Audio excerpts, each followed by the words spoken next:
Hello, music theory class, week 11. We are going to have some fun today. That piece I just played for you was by Johann Sebastian Bach, his Italian concerto. I wanted to play a little bit of that for you because Bach, in the Baroque era, 1685 to 1750, was an absolute master of harmony.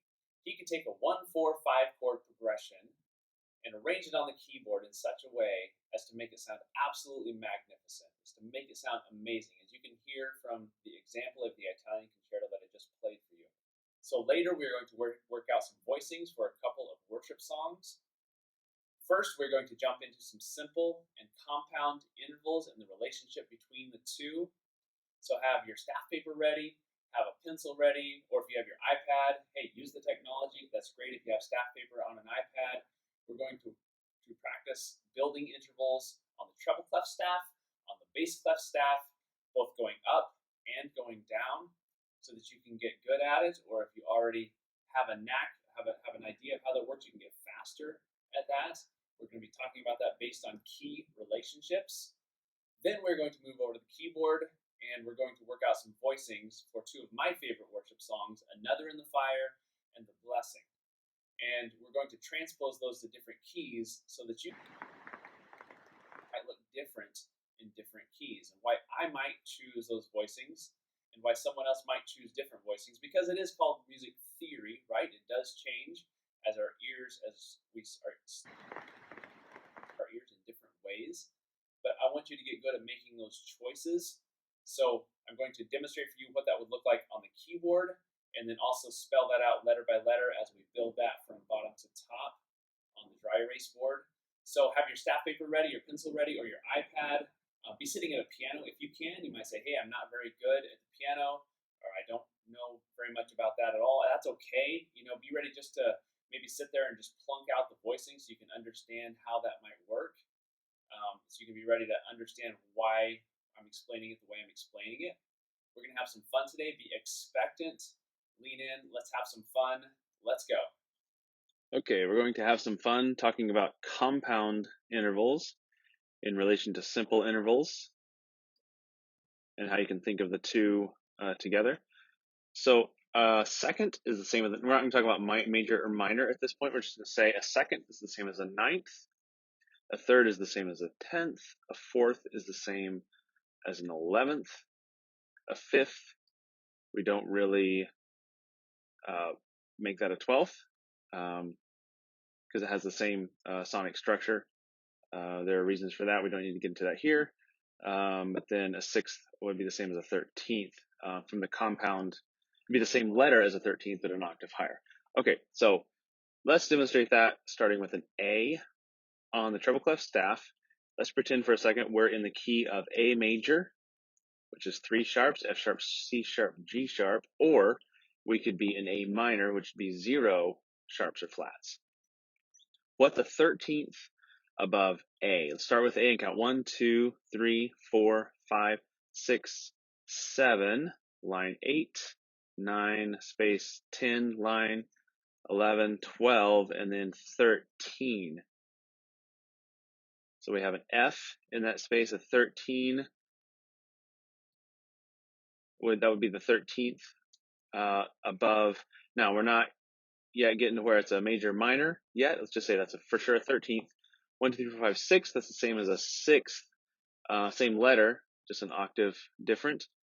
And F sharp, because F sharp is in the key signature of A major. So that would be, if we use a sharp, that would be a major 6th or a major 13th. If we use an F natural, that would be a minor 6th or a minor 13th.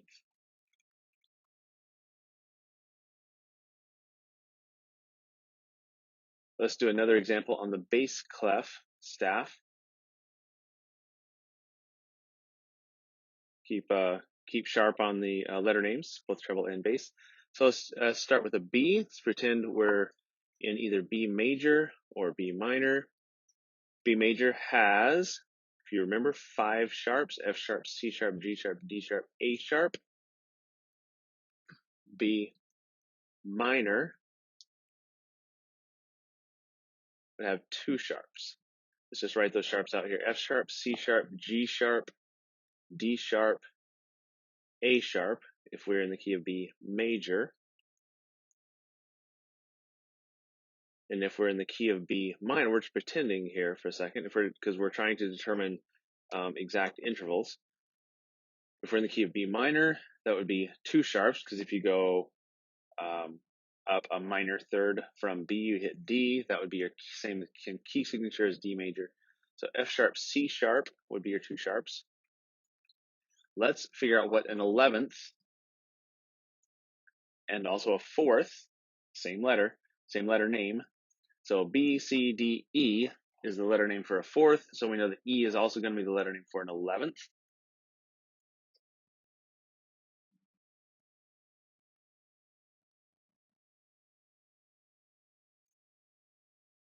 11th would be the higher E.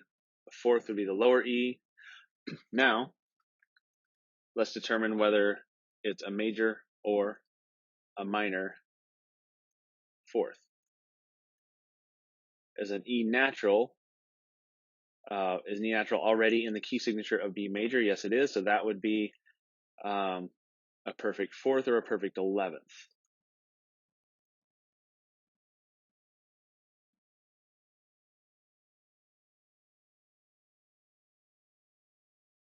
If we changed that, let's just demonstrate that. So now we're saying, okay, F sharp would be in the key of A major. Let's make it F natural. That automatically becomes a flat 13th or a flat 6th. That's why you'll see in a lot of jazz chording and whatnot, you'll see flat 13th, sharp 11, whatever. You'll see very specific definitions of those chords and those intervals when a chord is being spelled out. That's what that means. Let's demonstrate a couple more compound related to simple intervals on both the treble clef and the bass clef staff. It's a great idea for you to practice some of this at home as well. So let's do 2 more on the treble clef staff. Let's start with an E flat, the bottom line of the treble clef staff, an E flat. So let's pretend that we are in the key of E flat, either an E flat major or E flat minor. The key signature for E flat major is 3 flats, B flat, E flat, A flat. The key signature for E flat minor would be 6 flats. Inharmonically, that's the same as 6 sharps, but we're specifically saying it's an E flat. So we're going to say 6 flats, B flat, E flat, A flat, D flat, G flat, C flat.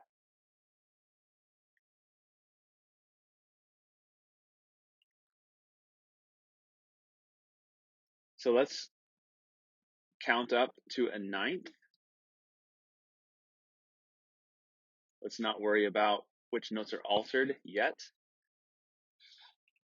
1, 2, 3, 4, 5, 6, 7, 8, 9. So an octave would be the E space, the top space of the treble clef staff. 1 step above that would be 9. So that's F. A second would be also F right next to the E, a lot easier to count, just one distance away, 1 step away from E to F, that'd be a second. Okay, so now let's determine whether E flat to F, the way that it sits now, is a major or a minor second. So let's look down at the key signature for E flat major.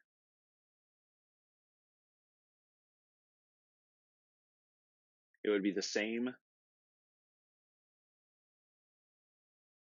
The F is not altered in either of those key signatures. The second is not altered in either of those key signatures. It's a whole step away. So that would be a major second or a major 9th.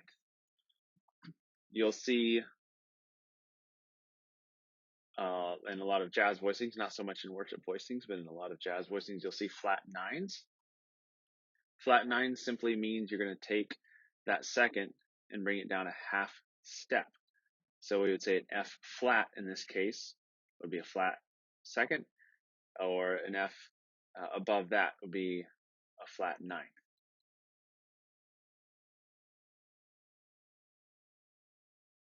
Let's do another example in the treble clef. Let's start a step lower. Let's start with D.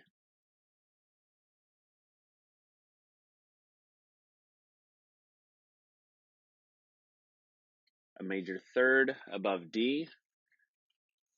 Space to a space is a skip, a line to a line is a skip, and a skip is the same as a third. So let's pretend we're in the key of D major or D minor. D major has two sharps, F sharp, C sharp. D minor has one flat, as B flat. That's the same key signature as F major. So let's count up 3, 1, 2, 3, or just a skip above wherever we are. That would be a third. That's F. We go an octave above that. The F, the top line of the treble clef staff, that would be a tenth. So the way that it sits right now, that F natural fits into the key signature of D minor. So that's automatically the way it sets now, a minor third or a minor tenth. In order to make that a major third or a major tenth, we would make it an F sharp.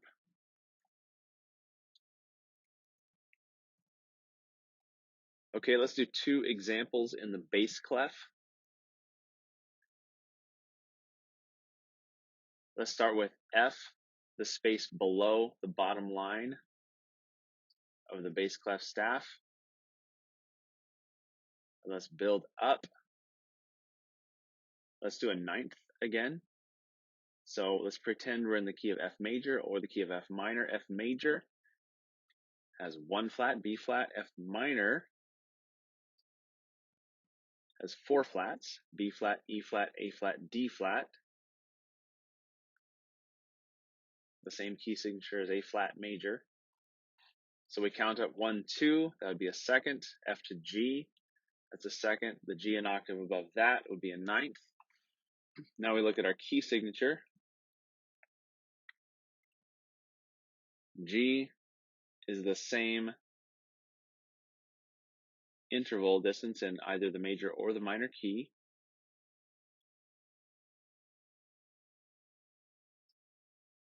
So that's a major second.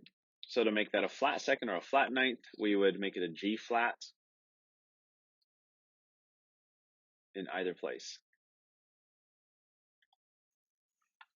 Now let's build one down in the bass clef staff. Let's start with G, the top space of the bass clef staff. Now, since we're going to be building a down interval, we can't really say, oh, we're in the key of G major or G minor. We have to build based on the lower note. So just hold with me for a minute. Let's go down a 13th or a 6th. So first, let's count down a 6th from G. We count down to the B line.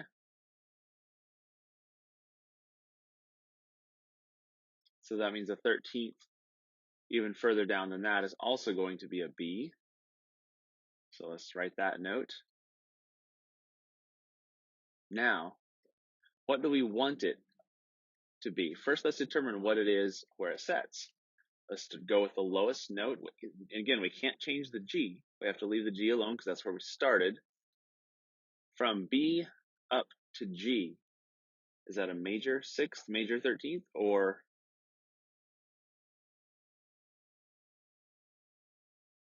is that a minor 6th, minor 13th?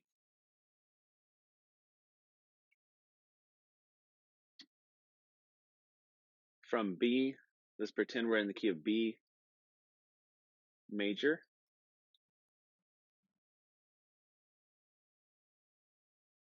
B major has 5 sharps, F sharp, C sharp, G sharp, D sharp, A sharp. B minor has 2 sharps, F sharp, C sharp. Which one of those key signatures does G, the top note, which one of those key signatures does G fall into? It falls into the minor key signature. So the way it sits right now, that is a minor sixth. If we want it to be a major sixth, but we don't want to alter the top note, then we have to pull the lower one. Instead of raising the G to a G sharp, we have to lower the B to a B flat. Now let's cross-check that. We said we wanted it to be a major.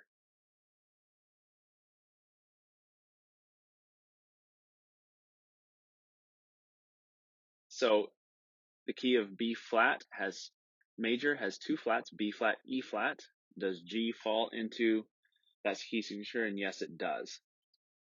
So there's our major sixth or a major 13th.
grand staff. So we'll start with Another in the Fire in D major.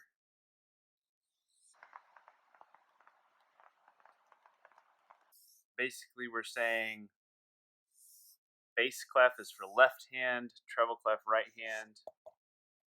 So D major, 2 sharps, D major, 2 sharps, Another in the Fire. We have the 6 minor, 4, going to 1. So the 6 minor is going to be the B minor chord. In the right hand, in the treble clef, it might look something like this. We might have an A, and I'll write these out in half notes. So A, B,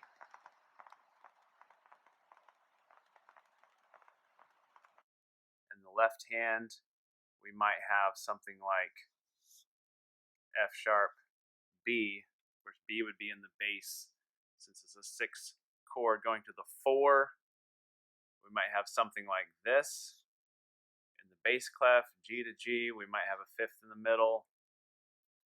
And in the right hand, we can keep that A, because A is going to be the 9 of the new chord, the 9th of the new chord. From G to A is a 9th interval. So A, B, B is the 3rd, D is the 5th, G is the octave.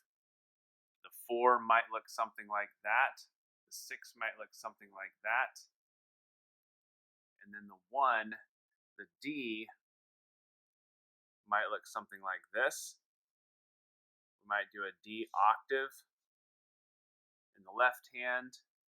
Again, this is just what you might call like a rough outline or like a fake sheet. And then from there, whoever's playing would interpret that in their own way. So we have A,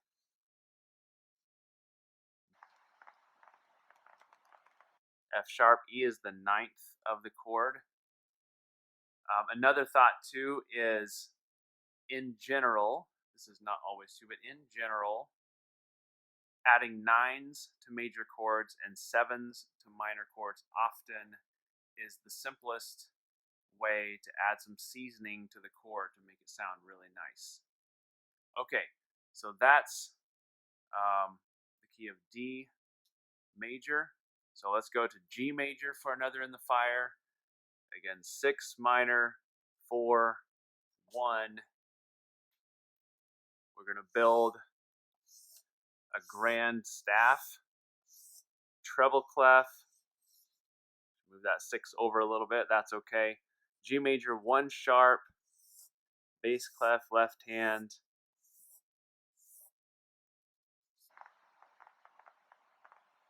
Major, our first chord is an E minor chord. We might build it something like this.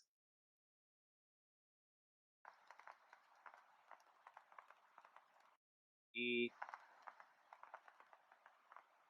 7 of that minor chord. And we could do E,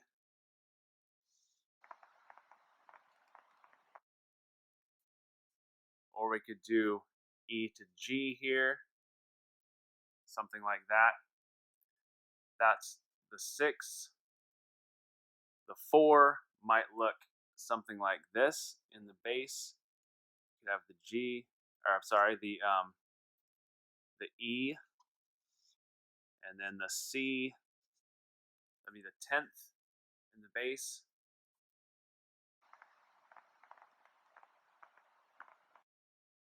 We might do something like this. Might have G, C, D, E, G.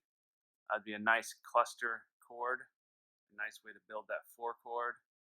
And then going to the 1, we might do a 5th here, or we could do octave Gs, but we might do a 5th there.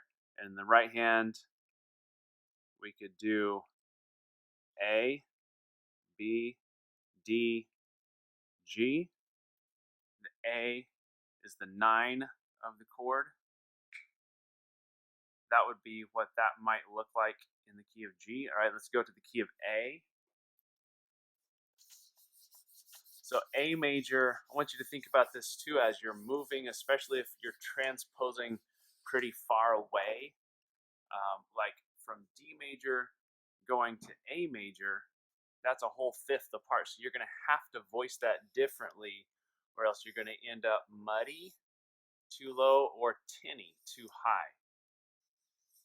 And it wouldn't sound horrible, but it wouldn't sound as good as it could. So just a thought as you're transposing, depending on how far away the transposition key is.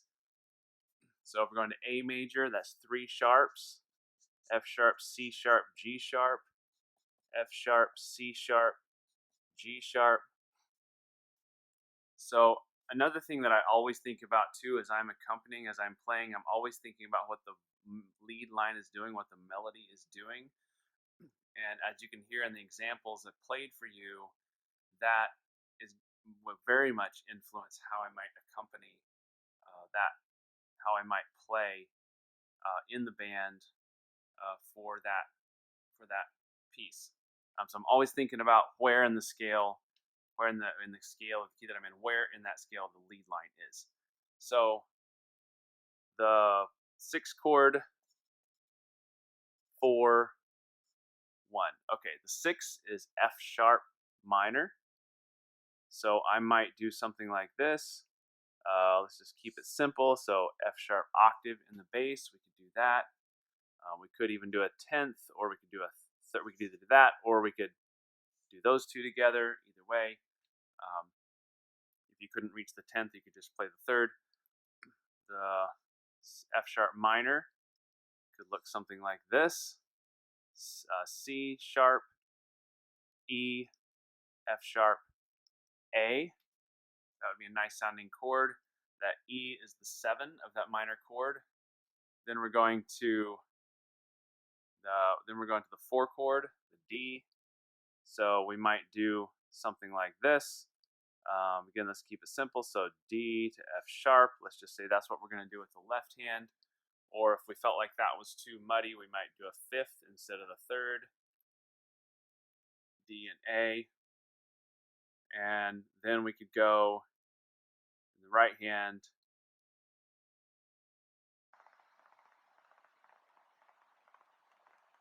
A.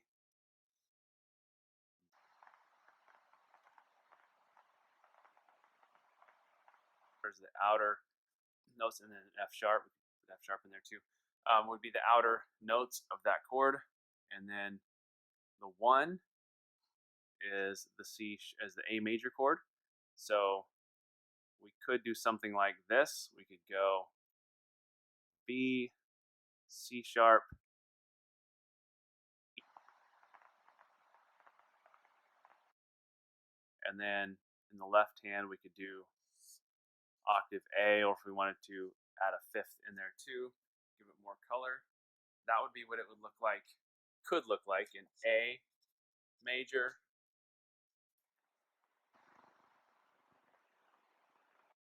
Check out the voicings for the blessing. Okay, let's check out the voicings for the blessing in key of B and the B major and the key of F major.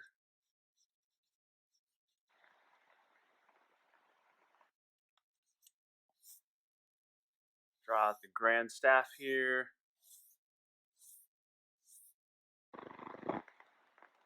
Bass clef.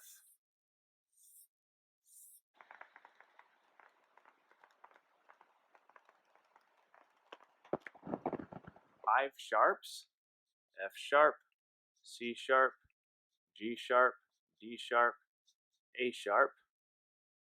Do the same thing for the bass clef: F sharp, C sharp, G sharp, D sharp, A sharp.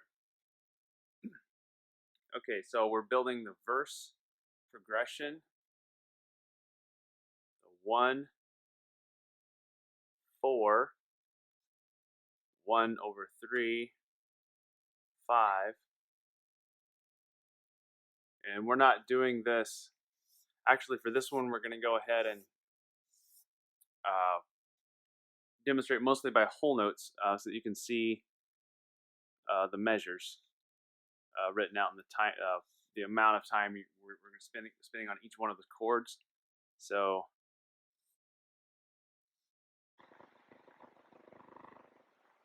time,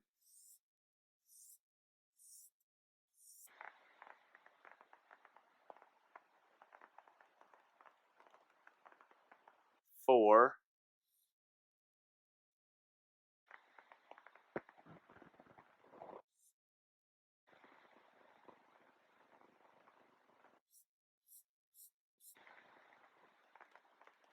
okay.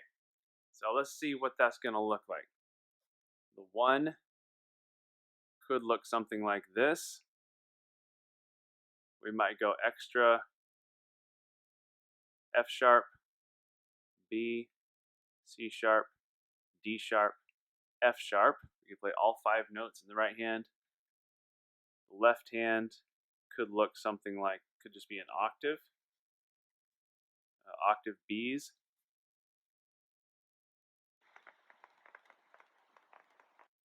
Could look something like this.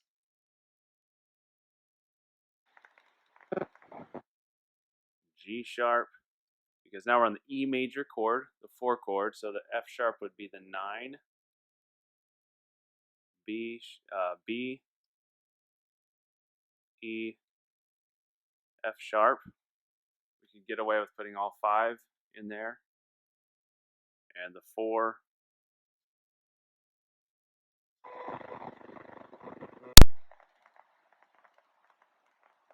It's not the 1/3. I meant to put the 1 there. So that's going to be our 4. Now we're going to 1/3. For simplicity's sake, let's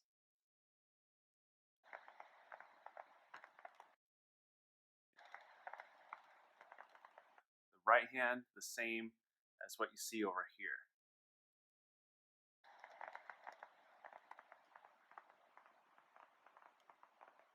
B, C sharp, D, F sharp.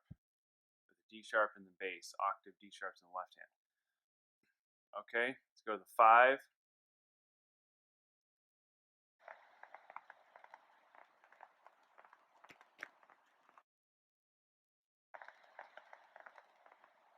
In the left hand.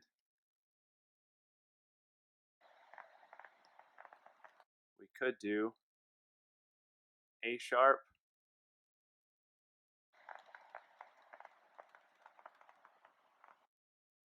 F sharp.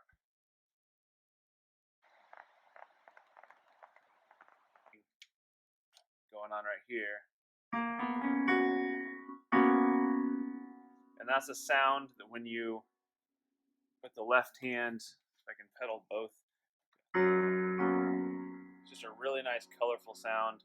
It's called an add 4. A straight chord would be that.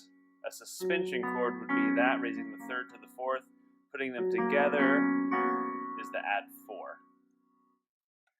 It's a sound that can be really cool in worship settings, and I know I use that add 4 a lot in a lot of the worship songs that we do at Christ Fellowship. Okay. 4 measures: the 1, 4, 1/3, 5. Sharp minor. We could do F sharp. G sharp is the 1. So the F sharp here is the 7. So let's build that from the bass here so that it makes a little more sense. So G sharp, D sharp. You do a 5th there in the left hand. G sharp, F sharp, G sharp, B,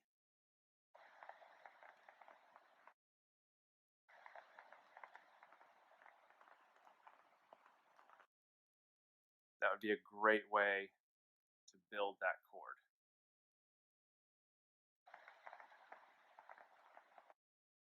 For simplicity's sake, let's use the same 4 voicing that we used over here. So in the left hand, we're going to do E octaves. In the right hand,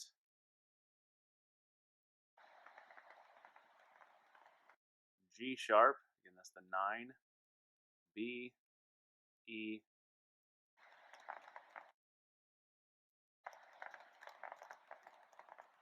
are going to be in the same measure. Each of those are half notes, 2 beats each. 1/3 is going to look just like that, just like this over here. The 5 is going to look just like this over here. For now, for simplicity's sake, you wouldn't play it quite that blocky in real time, but we're just showing the fundamental voicing here. So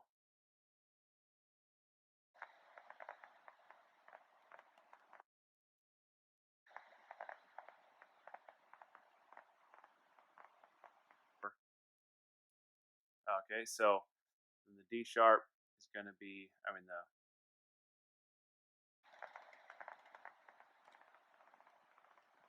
F sharp,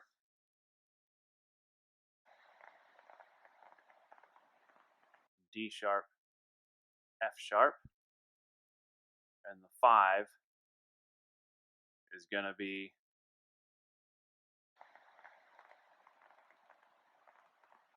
B, C, F sharp. For now, for simplicity's sake, we can just, it will end up the same way as we see the 1 here. B,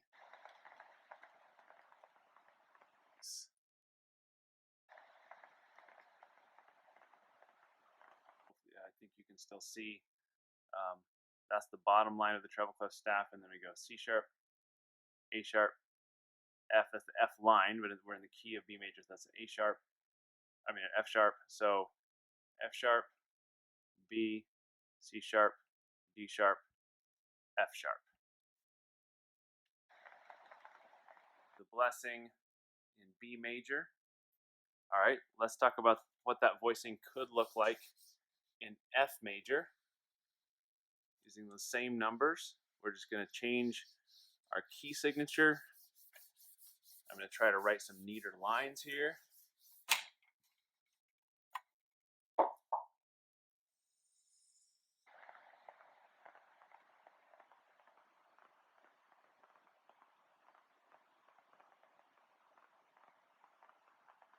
Be practicing this.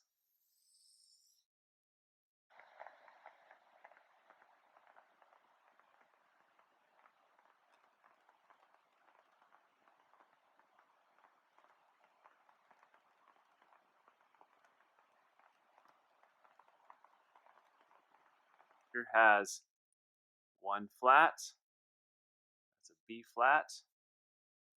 Again, we're in common time.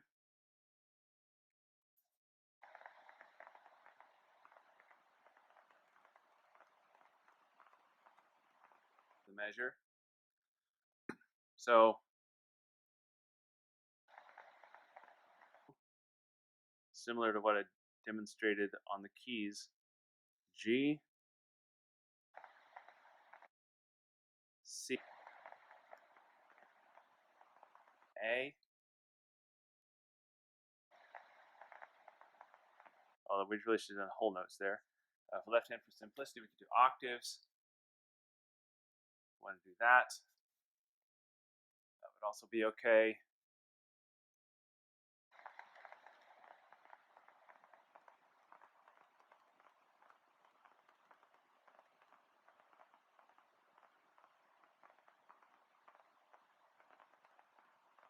One chord, a 4 chord. The blessing would be the B flat, F, G, A, B, 1, 2, 3, 4. And the B is altered, so B flat.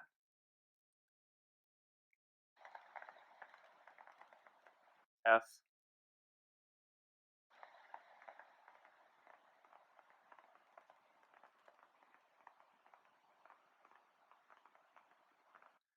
and if you'll remember, I explained earlier, in general, not always, but in general, a great, simple, quick way to color a major chord is to add a 9th interval. A quick, simple way to color a minor chord is to add a 7th interval.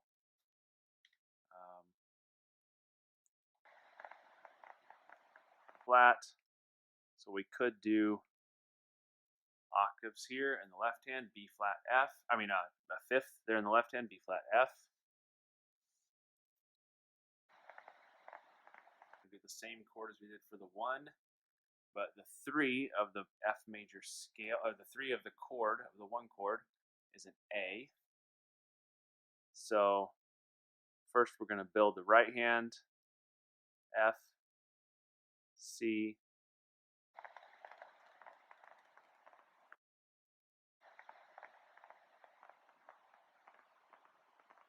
A. That's a 6th interval in the 6th distance in the left hand, but that'd be a nice color. That'd be a nice thick chord there. That sounds really nice. Go to the 5 chord. That's the C.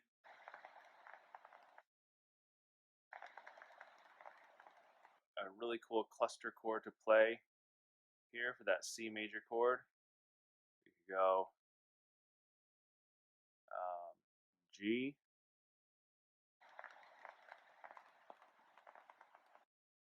E,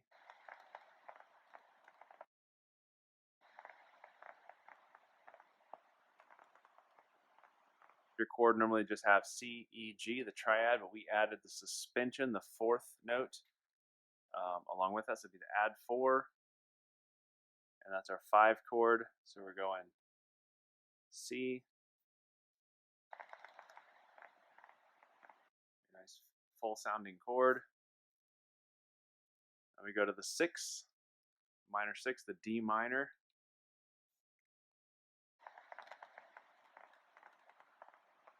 A, C, that's the 9 of the chord, D, F,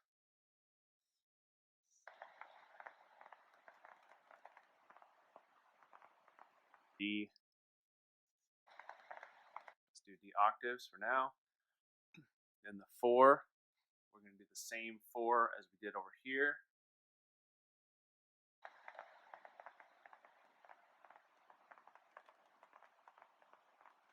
B flat.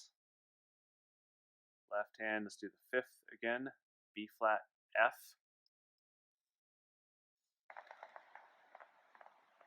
The same 1 over 3 that we did over here. So left hand is going to be the 6th interval. It's a half note because those 2 chords go in the same measure and they're each 2 beats each. 2 beats each.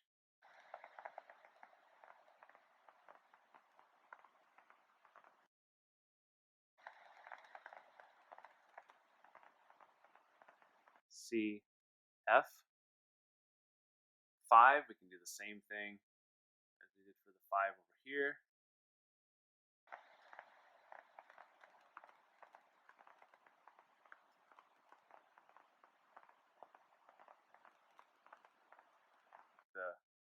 The skeleton, and then we just fill it in. Do that. E,